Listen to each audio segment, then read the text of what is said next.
I have come here to chew bubblegum and review the movie They Live. And I'm all out of bubblegum. Hey, my Legion, how y'all doing today? I'm here today to actually review the movie They Live. And what happened was, my friend Mary Fox, if you remember the movie, my friend Mary Fox posted something saying like so many years ago, like 35 years ago today, the movie They Live was released in theaters. And what I did was I posted it. I downloaded the image. He had a really cool poster shot of the picture of the poster, right? The poster art.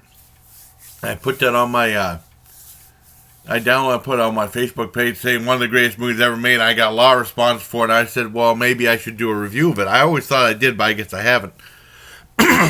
And what happened was, the story was, or my history of the movie, was back in Germany, in Jarlstedt, Germany. We had a PX, but the PX, they did a PX with a whole bunch of different shops, including the shopette right next to it, and watch repair, VCR repair, a whole bunch of different stores, little video rental place, and there was a movie theater right in there. It was kind of like our own little mall. It was a really nice little post, and I remember they had the movie They Live playing there, and I went on a Saturday night, and I think they were 8 o'clock. They started, and they usually, when in the military theater, they'd show movies like second run movie theaters. After it already ran through the regular movie theaters, it would go to the AFES movie theater, Army and Air Force Exchange Service theaters, right?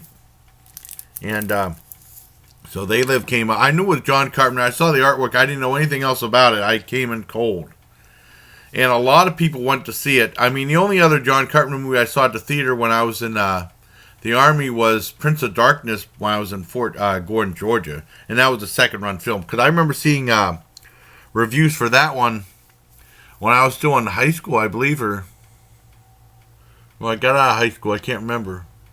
Because there was a big gap before I went in, and I went in November of 87. I graduated June of 87. So there was a big gap. I think it was when I was still in high school, I believe. And I saw that, and I liked it, but I mean, They Live was the one that is probably one of my favorite John Carpenter films. Well, anyways, I was really excited to see Roddy Piper in the film, starring in the film. It was his movie, and it was a lot of fun. And the soldiers I watched it with went nuts. They really had a good time. And basically what it is, I don't want to give away any spoilers, but Roddy Piper's like kind of like a drifter, and he finds these things of glasses, and when he puts the glasses on, he can see things for what they really are. Like, if you see a billboard saying like, buy something like that, it'll say like, and then when he sees the world in black and white. And on the thing I'll say like buy, watch TV, obey. You know what I mean? And and that's what the subliminal message of the ad's supposed to be, anyways. And he also sees that some of the people on Earth are aliens, and usually the aliens are people in roles of authority, like politicians and stuff like that, which isn't too far off actually. And it still holds up today. I think it was like a spoof on Reaganism, Reaganomics and Reaganism, and it was supposed to be like the aliens were supposed to try to, conquer Earth and stuff like that. That's not a spoiler. You kind of assume that. And it's a really fun movie, and he teams up with his buddy Keith David, and it's a great movie. It's a lot of fun. It says social satire and political satire, but it doesn't beat you over the head with it.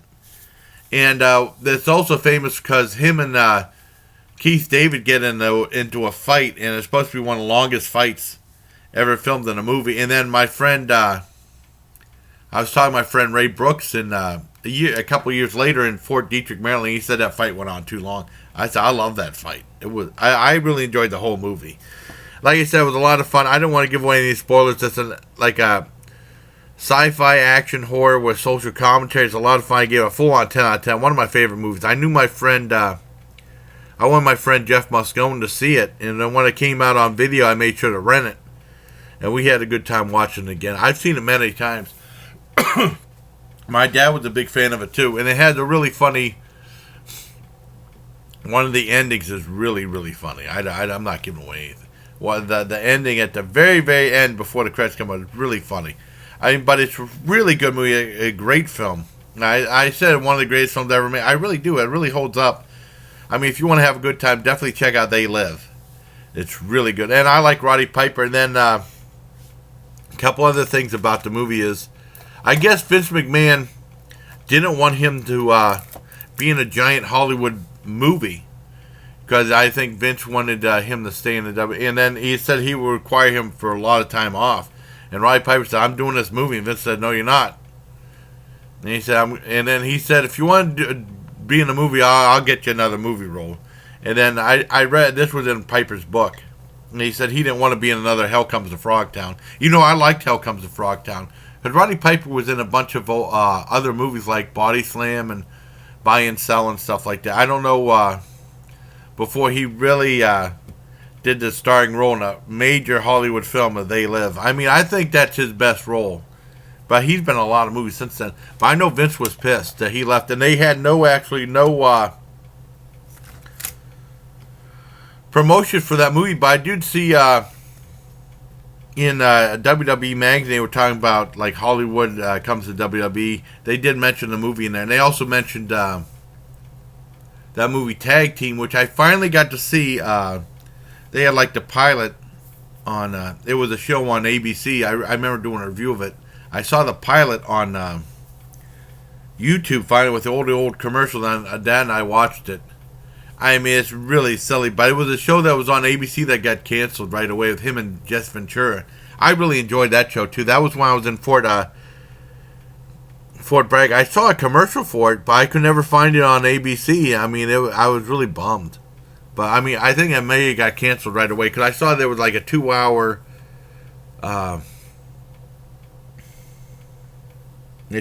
pilot for it, you know, a 2-hour movie. I thought it had a couple episodes, but that's all I've seen of it. I should probably look it up on YouTube, see if there's any more episodes. But they did have that 2-hour pilot with original commercials from the original broadcast, which I really liked. But like I said, that was similar to Hulk Hogan. When Hulk Hogan was in, before he came in WWE, he was in Vern Gagne's promotion for Love Me. I can't remember what UWA, I think, or something like that. And he wanted to go and be in Rocky 3. Because, I mean, I saw Rocky 3 in the theater, but I didn't know that was Hulk Hogan. I remember he did a wrestling thing because that was before Hulk Hogan got big. I forgot about that. And then I remember seeing it years later, and Dad said, Hulk Hogan. Like, what? And that was, I mean, he was playing Thunderlips. That was Hulk Hogan back then, because I didn't know who he was at the time when I saw that. I know Vern Gagne did not want him to leave and be in that movie. He was pissed that Hulk left. And then Hulk went on to be in the WWF, or WWE, it is WWF back then, to really incredible acclaim. Trying to think if and there's also one other thing. They actually made a bubblegum soda, Rocket Fizz did, for Roddy Piper's role in that thing. That's one thing I would love to try if I ever find that again. We went to Rocket Fizz, and I remember getting some soda, and then later that night, I kicked myself in the ass. I said I forgot all about that soda. I would totally have gotten it. I think it was called All Out of Bubblegum Soda, and it's like a bubblegum flavored soda. I heard it's supposed to be really good. I know Reckless Eating did a review of that. That's how I found out about it. Well, anyways, that's my review of They Live. A full on 10 out of 10. I mean, definitely go see it if you like having a good time and you know having a lot of fun. Definitely check that out. And I also wanted to talk about I saw Meet the Blacks. That wasn't very good. I mean, I never saw any of the Purge movies, but I heard this was supposed to be like a spoof for the Purge, so I thought I'd check it out. It's very sloppily made. I laughed a little bit. It's okay. It kind of wears out its welcome, but I give that a 4 out of 10. That was just came on Netflix as a new release. I wish they'd have the Purge movies on there. I'd check them all out. I have not seen any of the Purge movies. And also, I want to talk about last night on The Underground. They had like a horror film double feature of some horror films, two horror films I haven't seen in a long time. One I rented when I was still in high school. I only saw it that one time. And then one I saw in Fort Detrick, which I hated, but I wanted to give it a second chance. I'll get to the one I hated and give it a second chance after this one. This first one was called Alone in the Dark, not to be confused by the Yui Bowl video game adaptation thingy. And video game adaptation movie, I should say. I'm sorry. And what this was it had Jack Palance, Martin Landau, Donald Pleasance, and Dwight Schultz, and it involves this insane asylum. And the weird thing is, Dwight Schultz plays like the psychiatrist that helps reform the crazy people, which is very ironic because he was most famous for playing, for being in the A-Team, playing a crazy guy, and he's the sane one in this one, trying to help the crazy people. And like I said, Donald Pleasance runs this insane asylum, and he tries to do it differently. And he says there's a third floor where the really crazy people are, and it's controlled by electricity. You know, I mean, they can't get out. Everything's like electronically controlled through electricity. And of course, that's Jack Palance, Martin Landau, this guy called the Bleeder, who gets the nosebleed every time he kills somebody, and also that big heavy guy who was in Stir Crazy, and also he was in The Running Man. He was also an opera singer too. If you remember that big heavy guy who tried to eat, he ate the food like this in Stir Crazy, and he actually sang some. That was him. He played this. I think that was his first movie. And I know the kids in school were telling me what a great movie it was, and a lot of people said good things about it. I know Fangoria liked it, and then pretty much after like 91, 92, all the buzz for the movie died down. I think they mentioned it a little bit for the independent films on the Nightmare on Elm Street, 4-hour Nightmare on Elm Street documentary. But this was a good show too. But like I said, they talked about independent horror. I think they made it more of a name for themselves before Nightmare on Elm Street came out with the release of this, and also The Evil Dead. And they actually had like an older logo that they put their newer logo on there with the fancy one, because they used to have a little low budget one. And this was a lot of fun. Basically, he meets the guys, and they thought that there was this one psychiatrist that they really liked, and they were under the impression that he killed them. Dwight Schultz killed them. And like I said, everything was controlled by electricity. Of course, there's a big blackout, and they go to his house. Now, some people complain that it takes a long time for this to happen, but I really enjoyed the movie. It's really good. I don't want to give away any spoilers, but it's a lot of fun. I gave this a 8 out of 10 for Alone in the Dark. I really liked it. Now, the next one is a movie that I was going to give a second chance to. Because what happened? Well, because it was on the Underground, I thought, well, hell, I'd give it a second chance. Because I gave a second chance to a movie called The Hearse, which I rented in Fort Detrick, Maryland, and I hated it. I thought it was boring as hell. And then I know my friend Alex let me borrow this one DVD that had like Crater Lake Monster on it, and I think they had The Hearse on it also. Or he let me borrow one movie. Back when I used to work at Lesbos. And I used to call it Lesbos. It's Lescos. And what the hell was it? It was The Hearse. And I said, I really enjoyed it. I had a good time this time. I don't know what happened. I'm going to have to put the free daps on you, Maggie. But I really liked it. A complete turnaround for me. I really enjoyed it this time. The first time I hated it. It came out in 1979. Because I reviewed this movie before. I thought I'd just mention it. And I wanted to see it because it's PG rated. I wasn't allowed to see R-rated movies because I was like 10 or something like that. I said, Dad, can we see this PG? He's like, nah, I ain't seen that movie. But I finally read it. I hate it, but I got some redemption. It restored my faith in that movie. I really liked it this time. I know this is a long-winded video. But the movie I want to do is called He Knows You're Alone. A slasher film from 1980. And it was one of the ones done by a major studio, because usually in the heyday of the slasher films from like, oh, I don't know, from like 78 until after Halloween came out. There was a whole bunch came to the drive-in from like 78 till like 85 or something like that. There's a whole bunch of slasher films. Most of them were independents. But occasionally, like, the major studios would make one. Because, like, Halloween was an independent. That was Compass International. And then Universal and major studio did Halloween 2, which I loved. And, like, a few other studios, major studios, did some horror films. Like, hey, Maggie, don't eat that plastic. A few other major studios did horror films back then. Like, Paramount did all the Friday the 13th. You know that. Well, the first 8. And then New Line took over. What else? And also 20th Century Fox did Terror Train. And some of the other film companies like major would distribute the independent ones. I know Columbia did Happy Birthday to Me, which is really good. But MGM did He Knows You're Alone. And I saw that in Fort Detrick. I absolutely hated it. I thought it was boring as hell. I mean, super boring. And it involved this guy stalking this one girl and her bridal party. She's about to be a would-be bride. I guess he was trying to get a bride of his own or something like that. And I thought I'd give it a second chance. And this is one movie that I'd never heard anyone talk about. The only time I've heard anyone talk about was Tom Hanks, because this was actually Tom Hanks' first movie. He had a small part in it. He was like he was like a detective in the movie. And you know, he was the only one who talked about it because he said he was on Merv Griffin, and he said that hey Maggie. He said he was a detective.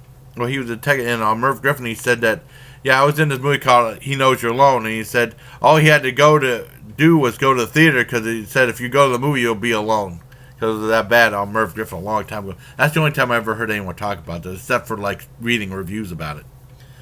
Well, anyways, I thought it was boring as hell. I decided to give it a second chance. It starts out great, the first 10-15 minutes, and then there's a scene where like they have like this guy's playing a piano and someone's looking through a door or something like that. That's when it starts to turn.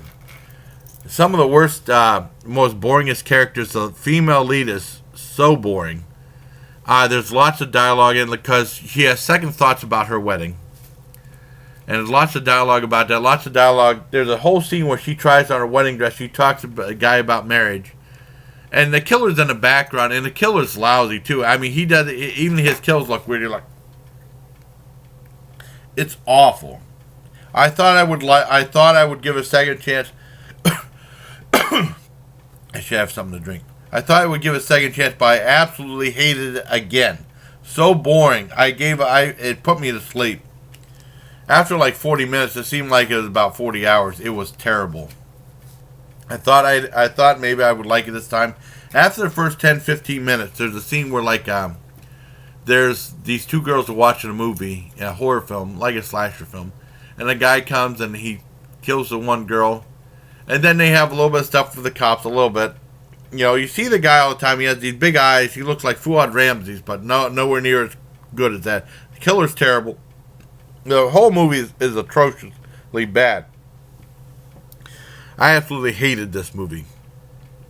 I give He Knows You're Alone second chance and last chance for this one, a 1 out of 10. I've never heard anyone talk about this film aside from Tom Hanks. I mean, Tom Hanks was good in it, and it was cool seeing a bunch of people that I've seen before. They had that one guy that teamed up with Michael Dudikoff in the American Ninja movies. He was in there, and they had this one guy I've seen before. I can't remember his name. It was cool seeing those guys, but boy, the movie is so boring. It's so boring. It's awful. You know, I mean, the killer's in the you know, just looking in the background and stuff like that, but absolutely nothing happens. It's a complete waste of time. So, I mean, definitely avoid He Knows You're Alone. Check out and Meet the Blacks too. That's not very good, but I mean, if you want to see on Netflix, you know, you pay for Netflix, I'm gonna check it out. I know Jeremy Johns said it was dog shit. But the movies to see, the ones I reviewed are They Live. That's the main reason for this video. They Live definitely in Alone in the Dark. I never saw like I said, I never saw the 2005 Uwe Boll film. But the old one from '82 with Martin Landau, Jack Palance, Donald Pleasance, Dwight Schultz, that's the one to see. So I hope you like this very long-winded review of They Live and some other movies. While They Live, Meet the Blacks, Alone in the Dark, and He Knows You're Alone. So until next time, bye please. Take care, my legion. Well, like I said, I never heard anyone talk about He Knows You're Alone. I mean, I remember seeing they had a big full-blown ad campaign. You know, I thought it looked like it'd be more of a decent film. I had a hell of a time finding it. Cause I was always looking for it when I was renting videos in the 80s and stuff. And like I said, I finally found it when I was in Fort Detrick, Maryland in 91. I wish I hadn't, but that's the way it goes. So take care, everyone.